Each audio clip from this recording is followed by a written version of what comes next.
Tukistadi tunaelewa, hatukistadi sikuelewa. Na si ati we ni fala, si ati huwezi pass.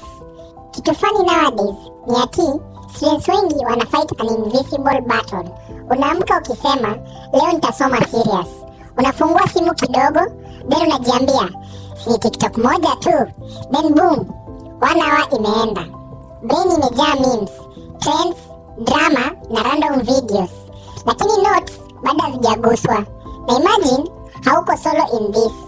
Kenya sahii iko na over 23 million internet users na over 18 million Kenyans wako active kwa social media, na TikTok peke yake inafikiwa na karibu 78% ya internet users Kenya. So think about it. Generation yetu who spend a lot of hours online every single day, lakini swali ni hizo hours zinakubuild ama zinakumaliza polepole? Juu the reality is that brain rot is winning. Students wengi hawashindwi juu hawana uwezo, wanashindwa juu environment yao imekuwa optimized for distraction and not for growth. Pressure ya exams iko, campus stress iko, assignments zinaongezeka na competition ya jobs pia imepanda, na opportunities kama scholarships, internships na attachments zinapita watu wengi juu hawajui hata zilikuwa available in the first place. Then after graduation, reality inakugonga. Unaweza kujiuliza, ningeanza mapema kujibuild, maybe things zingekuwa different.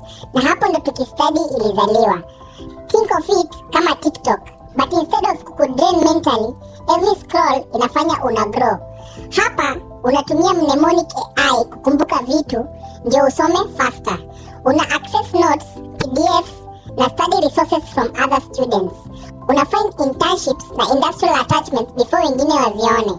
Unaona scholarship opportunities zenye zinaweza literally change future yako.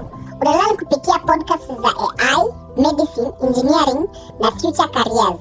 Na kupitia student feed, una connect na ambitious students wenye wako focused kujibuild. Just to make it clear, Tukistadi si ya kila mtu. Kama online kwako ni ya memes pekee, then hii si platform yako. Lakini kama unajua future yako haiwezi jengwa na endless scrolling, then welcome home. Na the best part is that every minute una spend learning on Tukistadi helps create opportunities for another bright student mwenye hana resources. So wakati sehemu kubwa ya internet imejengwa kukudistract, sisi tumejenga kona moja ya internet yenye inajenga futures.